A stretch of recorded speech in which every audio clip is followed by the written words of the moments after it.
Hallelujah. So today we'll be doing our fourth revival series, the fourth part of our revival series.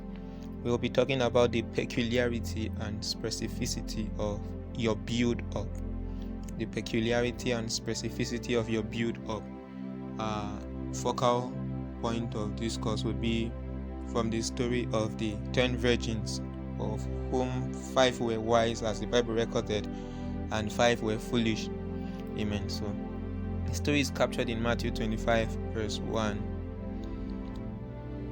Now, the story of the 10 virgins is quite an interesting one to consider if we must speak about the peculiarity and specificity of our build-up as individuals who seek to be relevant in God's agenda as God's end-time agent, people He would want to entrust responsibility to make profit for Him, as believers, as people who are seeking to please their Father in heaven, people who must be thought of, or who must be people who are actually under the government of heaven, being regulated by the government of heaven, people who should have had a good understanding of the fact that their build-up is peculiar to them, is their specifics that they must take into consideration. Now, because when a potter sets in to make a product out of clay, and if he intends that he makes a cup or a spoon, or better still, if he intends to make a cup, a spoon, and a plate, you agree with me that the approach may seem general as in the process of making may seem general at some point, but when it gets to some other areas of the building of those cups, plates, or whatever it is, you discover that there are some specifics that he may apply on one to bringing out the structure, and he would not apply on the other. So the idea of the specificity and peculiarity of our build-up is to tell of the fact that we are being meticulously built to suit God's intention, to suit that predestined image He has concerning us, and to also suit the assignment He has entrusted in our hands to do for Him, And so, as much as there may be generalities in our build-up, there may be things that, as we build up, would be on the general outlook okay for anybody to do. There are still some specific things that God will have you do. He will have you learn. He will have you know. Hallelujah. So let's look at the 10 virgins. Praise God. Now, the story is captured in Matthew 25, verse 1. If you look carefully, you discover that these 10 virgins had met general qualifications. Of course, they all were virgins, which will be the first point. And secondly, they all set out to meet the bridegroom. Of course, that's general. Okay. The third, they all had lamps in their hands, and they even had oil. At this point of our analysis, you would see that there are no challenges at all and no reason of concern. But the following verse, in verse 2, says 5 of them were foolish and 5 were wise. Why the discrepancy? Why that kind of segregation between the 10 of them? What made 5 foolish? What made 5 wise? Because looking at their general qualities, they seem to have satisfied all the necessary needs of setting out to meet the bridegroom. The fact that they were virgins, they had lamps, they even had oil in their lamps, and they had the intention, each of them had the intention of meeting the bridegroom. Praise God. That 5 of them were foolish and 5 of them were wise. It looked like the virgins all together were good to go with the general requirements. They each were virgins, like I said earlier. They had mandates or plans to meet the bridegroom and were with lambs. This was just okay. What then makes some foolish? Now, you see, it is high time we agreed to the fact that having good intentions alone are not enough, Also, having desire unto attaining a particular goal alone is not enough. In fact, having resources on ground also to meet those ends, to have your ends met, are just not enough. We will be appreciating what it is that is enough to ensure that our good intentions our plans, our resources are made the most of to meet up to a particular build-up or to achieve a certain goal. If efforts, we will not be compromised. Hallelujah. Thank you, Jesus. Kibaino buruzu kavatine livakoidi. Elivanzo burawai kaida bununia. Let the eyes of our understanding be enlightened. Cause our eyes to be opened, that we will not sleep the sleep of death. Daisa kumainto burutoida kengambunzu taili. Thank you, Jesus. I want to first of all admit that there are vast resources, power-packed messages, burning books, catchy meetings, stuffs, posters here and there on WhatsApp, and you could name them, that are readily available at our beck and call. They are cheaply around at our disposal. But like I said earlier, for a sustainable build-up, not all of these things or just any of these things count. No. Now, before I go on, it is a series and it's a build-up of a particular message. I keep saying this. It will do you good, or it will do all of us good if you care to maybe check up the previous episode of the Revival series. That's where we started the build-up matter. Amen. So I said that there are vast resources in the market everywhere, all seemingly power-packed with messages, with contents that are supposedly aimed at contributing to our build-up, the structure of our build-up. Hallelujah. People with good intentions, of course. Not all of them have evil intentions as regards our build-up. People with good intentions. Amen. Our build-up individually is quite specific and peculiar to us, not forgetting or neglecting the place of fellowship with others. No, not at all. The aim of this talk is to call our attention away from the crowd, is to call our attention away from popular opinions, is to call our attention away from aimless followership and refocus our attention on that exact path and line of resources that God has set for us to achieve heaven's desire, to meet up with heaven's predestination concerning us. He has settled all. God has prepared all. We are acting out a particular script. I believe we are acting out a particular script that has been written, and at every point, every bus stop, every joint, every phase, there are things that He has put into our work. If we happen to find ourselves on the wrong path, we may miss the exact things He has put into our path to ensure for our effectiveness in carrying out His intentions regarding our lives. Amen. To bring us to a place where the suggestions of men and our soul does not count as much as what heaven says as regards the spiritual dieting we should live on. That will be the aim of this talk. Is not to in any way disregard the need for fellowship. The scripture says that we should neglect not the gathering of brethren, that iron sharpeneth iron. We cannot keep the aspect of the contributions that God put in place in men to help in our build-up. No, not at all.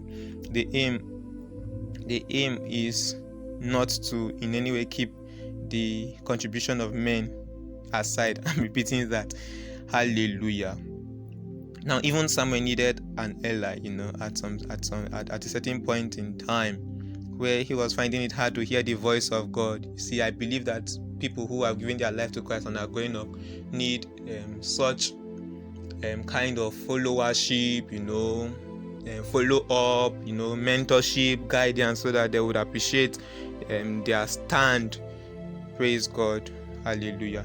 So Timothy needed one. There are vast examples of people who had fathers, who had people to guide in one aspect or the other of their build-up, especially when they were growing up. Hallelujah.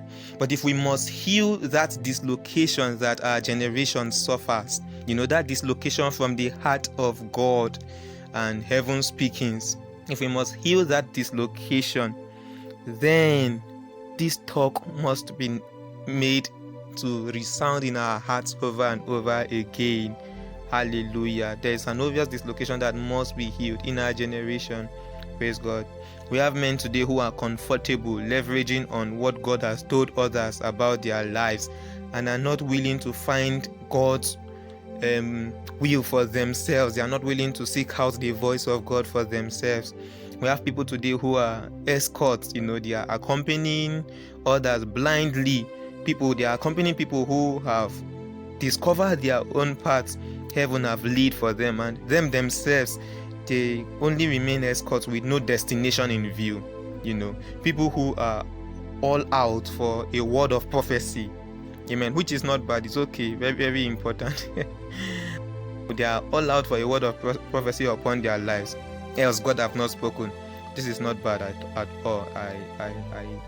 I'm also a beneficiary of people speaking over my life, but at the expense of what? At the expense of your ability to hear God for yourself, at the expense of your willingness to seek out God's heart for your own self. That would be a bad state, a state of dislocation, like I said earlier. A generation we have found ourselves in that are comfortable with not knowing the voice of their shepherd. The scripture says that my sheep heard my voice and they know me, But that cannot be the testimony of many people today, especially young people who are supposed to be believers. Hallelujah. But they do not know the voice of their master. Praise God. A generation tossed to and fro by the ideas of men on WhatsApp statuses, gullible eaters of mix-up of lies. Jesus said that ye err because ye know not the scriptures. People who want to glory under the cover of spirituality but have lost the true essence of Christianity. Hallelujah. Hallelujah. Yeah, we seem to be drifting away from the study of the Word of God for other engagements that we think can substitute our time alone with God in study and in prayer. And you see, it is the devil's way of getting to impute so much of pollutions in our build-up when we are being built by the ideologies of men and not the heart of God. Hallelujah. Hallelujah. We no longer have many who can tell of what God is saying even at the moment. A season in our generation when little or no prizes are being paid to ensure that we are kept abreast with the proceedings from heaven. And the voice of God seems distant and vague to a generation of believers. No, Aniza Burunia. It is indeed an aberration, a dislocation from fellowship which must be restored. If we must regain that Christian heritage lost on this ground, then we must go back and check things where they've gone wrong. If we must partner with God to see that His purposes on the earth don't suffer devastation, then we must take serious the need for a reconnection, a re-establishment of that lost ground, that ground of fellowship where God can speak to His children and they hear Him, where He can speak and they know His voice, where they can hear that voice behind them saying, "This is the way, go therein." Hallelujah. So back to our story of the virgin girls. Before we go on, I'll reiterate what one of our fathers once said. He said that, it struck my heart. And let me paraphrase: journey in the wrong direction, no matter the acceleration or speed, can't take you to your destination. No matter the acceleration you put in journeying in the wrong direction, you cannot arrive at the right destination. Back to our story about the 10 virgins. These 10 ladies arose with their zeal and burning desire to get their ends met. They seemed to have passed the test of generalities, as we discussed earlier. And of course, they were virgins. They had a mandate or an aim that looked alike, and they all had lamps and oils in their lamps. It was not told that they were sent by any man, and so it looked like a decision that was like it's from their own self-inclination, like on their own. It was not as though anyone had forced them to go on that journey. It looked like amidst all the preparation, there were some variant specifics that were not too obvious but were pertinent. Let me try to make that clear. I mean, there are some aspects of their preparation that seemed negligible but were very key to their success. It also looked like they had the choice of followership, like the formation as to the movement towards meeting the bridegroom was to their discretion to decide. They could decide to follow whoever they wanted to follow. That's what it looks like. Now, because some of them had extra oil and others did not, this speaks of a clear distinction in their individual likes. It speaks of a clear difference in their drive, in the energy with which they are setting out for the journey. It speaks of people who seem to have had different viewpoints as to how to get to an expected end. Hallelujah. And so it was clear that there were a particular people who bought into a particular school of thought as to how their preparation should be onto getting their ends met, and some other group who had bought into a different school of thought. Now, at this point, none of them were qualified to be called foolish. Now, they were termed foolish because of what happened between the period of their preparation and the period when they were to meet the bridegroom. That window. It was the things that conspired between that period that actually qualified them to have been called foolish. Now, it was clear at this point that plans are beginning to change, but because the foolish five, as their names implied, were used to following the others, they have become accustomed to following others, not seeking for their specific paths and plans. They all joined the wise to sleep. Forgetting that the five had their plans intact despite the change in situation on ground, as regards the coming of the bridegroom. Remember that they had extra oil. It also pained me that before sleeping, the foolish ones did not trim their lamp, most likely because the other ones had their lamps on, and so they were having a good time feeling among. Oh my God. Remember, our build-up is all aimed at the kingdom on the general plane, but they are specifics for us individually as we journey towards that goal. When they woke up, that's when they trimmed their lamps. At this point, or at that point rather, it was becoming clear to them that they were on the wrong path all along. Now, you could imagine when this discovery came, that's when they knew they should have continued journeying instead of sleeping, or maybe go get extra oil rather than join the others to sleep. But it was already too late. So much of their productive time had been ceded to aimless followership of the wrong plan and maybe the wrong people. Now, these people are termed wrong not because they are bad. They are termed wrong because they are not the right people for these people to have followed. In my opinion, they were to have taken a separate route as regards the journey towards achieving their own aim. Let me try to put a balance to that. I'm saying that even amongst good people, our sustainable resource for effectiveness may not be found amongst them. We cannot all have affiliations with everybody as regards the resources that will make up building blocks. It's not possible, and it's not part of God's intention. We all have seemingly separate tribes, people we fit into, people that share the same goal, people whose build up are somewhat similar. Not everything would take the same shape though, but people who have their peculiar area of concentrations. And so not every gathering, not every fellowship, not every companionship will be necessary as regards our separate individual journey towards achieving our goal or aim. Hallelujah. I just hope that was clear enough.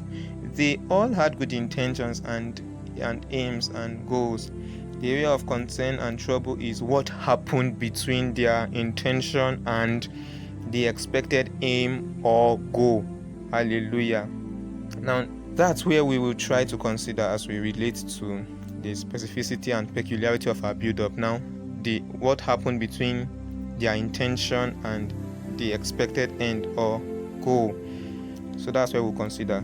We spoke about the meticulous and holistic nature of our God as in the build-up of men. Let's liken it to a building, a literal house structure.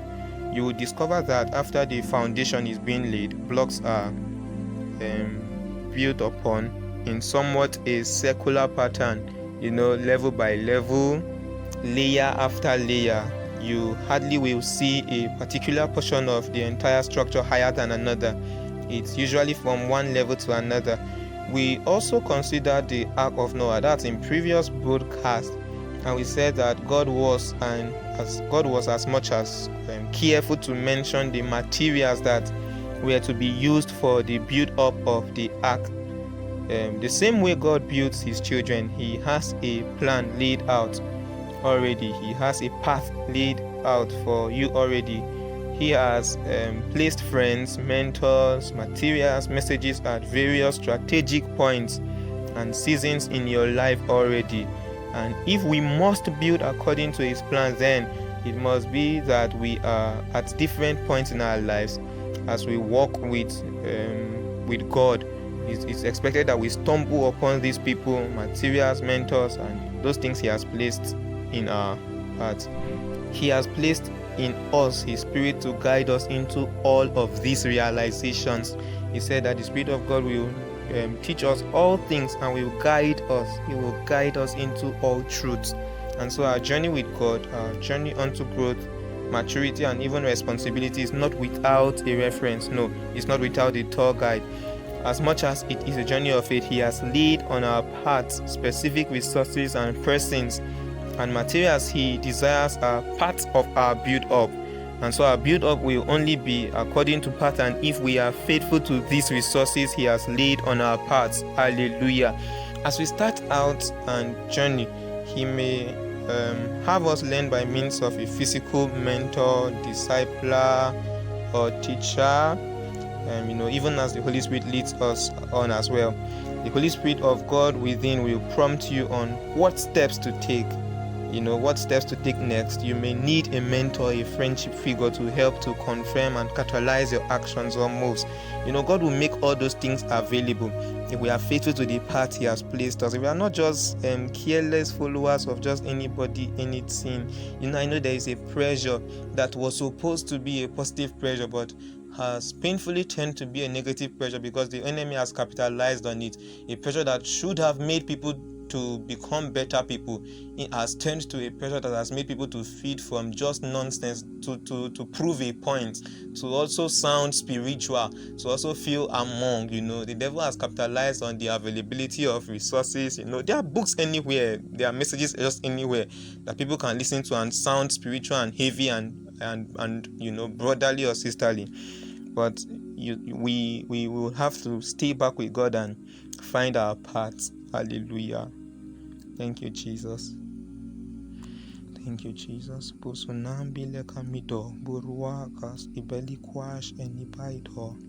As you continue in this path being laid out gradually, you will discover that not all resources or kinds of resources are necessary for your individual build-up. Not all materials may be beneficial for you at certain moments.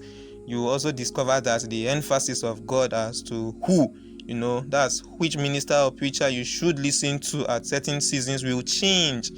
Amen. At some other seasons, God will have you engage in vigils, maybe much more than you've ever done before, maybe in prayer, in fasting, and other of such spiritual engagements, much more than in other seasons. These and other peculiar leadings are some of the engagements God will have us do to ensure for our effective build up. Hallelujah. As you engage in these things, it may happen to be that a particular aspect of your engagement is an emphasis for another friend of yours. At that time or at those particular times, you both can engage together in what it is that God is laying as an emphasis on your heart. That's if God's Spirit permits. That's when you discover that two friends are engaged in a particular kingdom exercise, but on the grounds of instructions, on the grounds of permission, on the grounds of release by the Spirit of God within.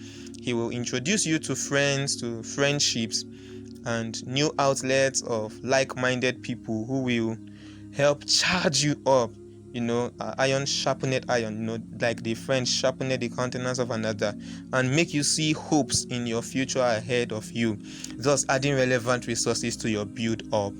At some point, he will have you submit to fathers or mentors to learn a particular kingdom dealing or lifestyle, or for the reason of impartation of graces and activating of particular giftings and seasons in your life.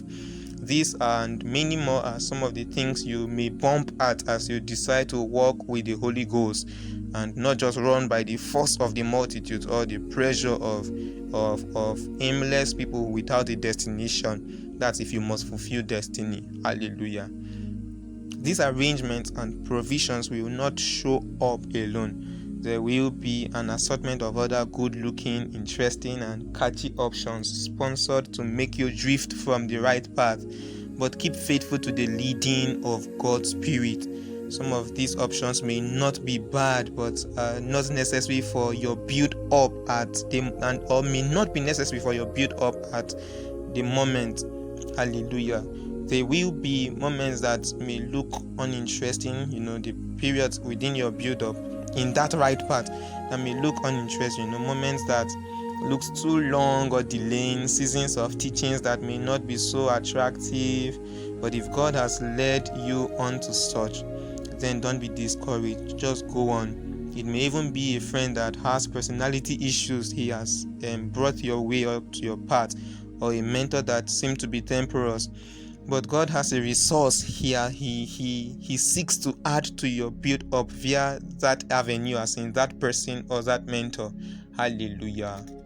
And so for you, all things may seem permissible, but not all things are necessary. Let me repeat that.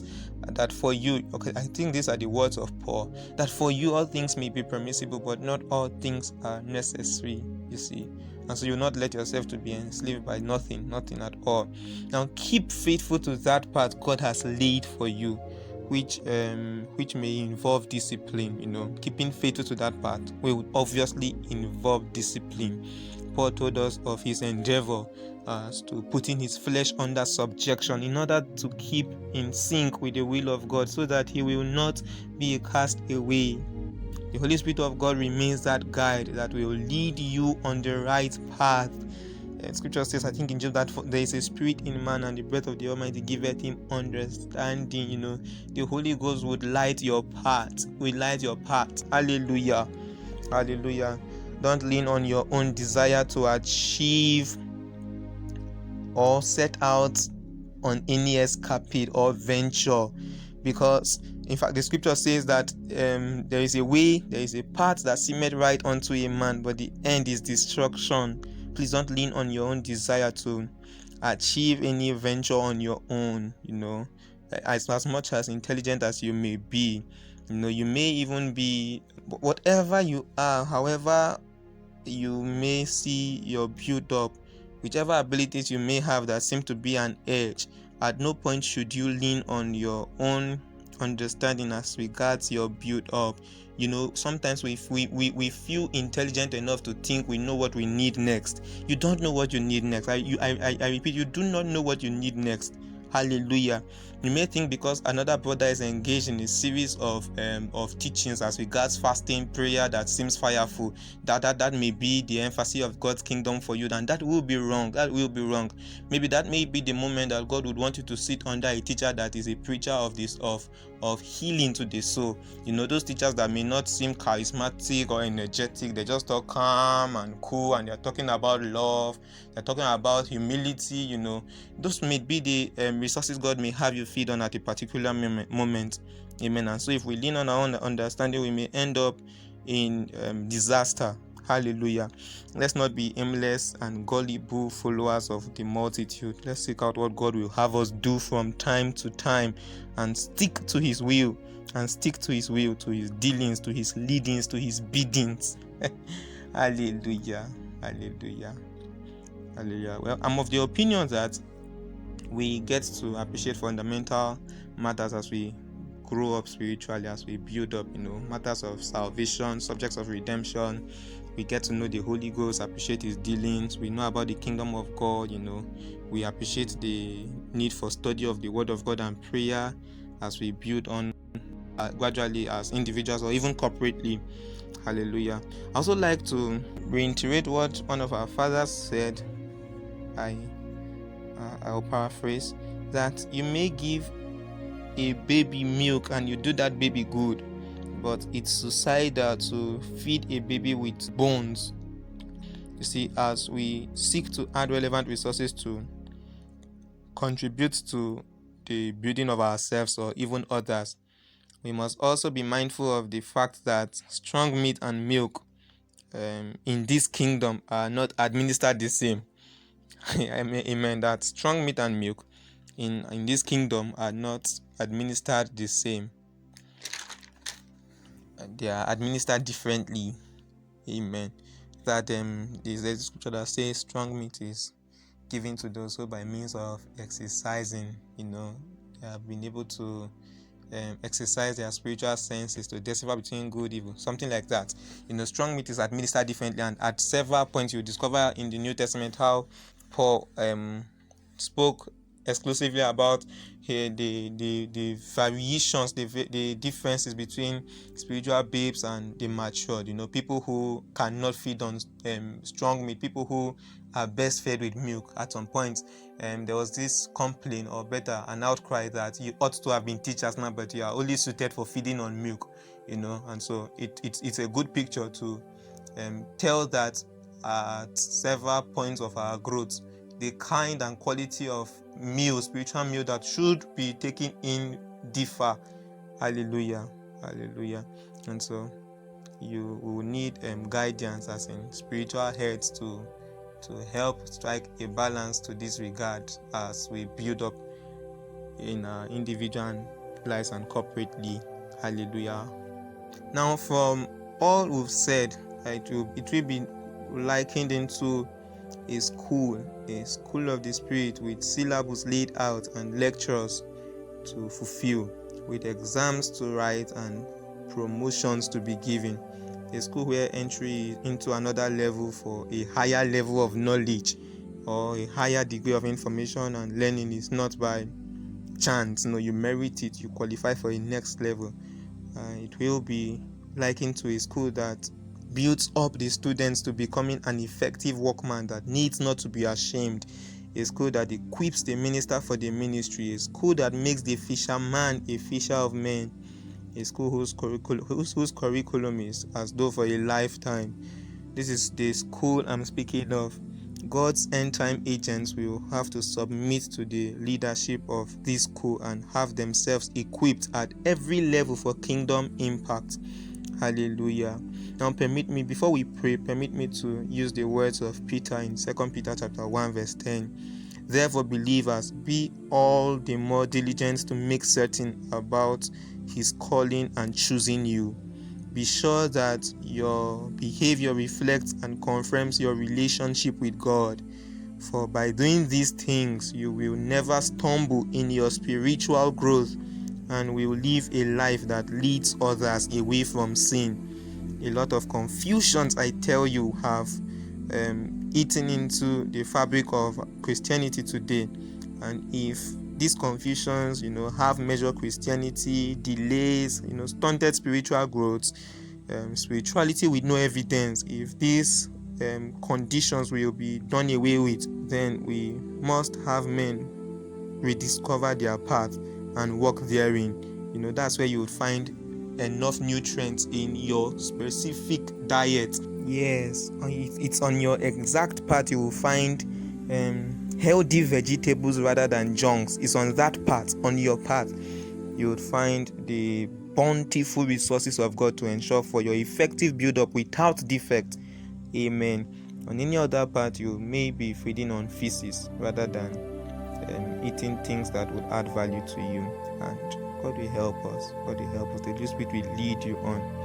You can't run fast enough in the wrong direction to reaching your destination. You can make a prayer to God. Tell him your desire to be on the right path. The question in your heart may be that, how then are you sure of retracing your path? You may have fed from things that you shouldn't have fed from. How do you know? Just go ahead and make a cry unto God. Make a cry unto God. Some things have formed the basis of your belief that have so caused you danger, has caused you challenges in your growth. They have formed strongholds in your heart, as though tall as that have been laid and seems hard to break down. Make your request known to God. Tell it to Him. Tell it to Him. You may even be in confusion as to if you have even been feeding on the right thing. Tell it to God. Tell Him that He should grant you clarity. But I know one thing God will prescribe for you. He said in His word that we are transformed by the renewing of our minds. We should give into study of His word. When you find the truth of the word and it lightens within your heart, it strikes a chord. His truth will displace every other thing that is not His voice, every other thing that is not His heart for you, every other thing that is not His deposit in you. His truth will displace them. Tell God that you want a purging of everything that is not part of the sustainable meals He would have you eat and you may have taken in. That you will remain on that path, that He should show you that path that no foul knoweth. He should show you that path. He should show you that path and keep you there. Thank you, Jesus.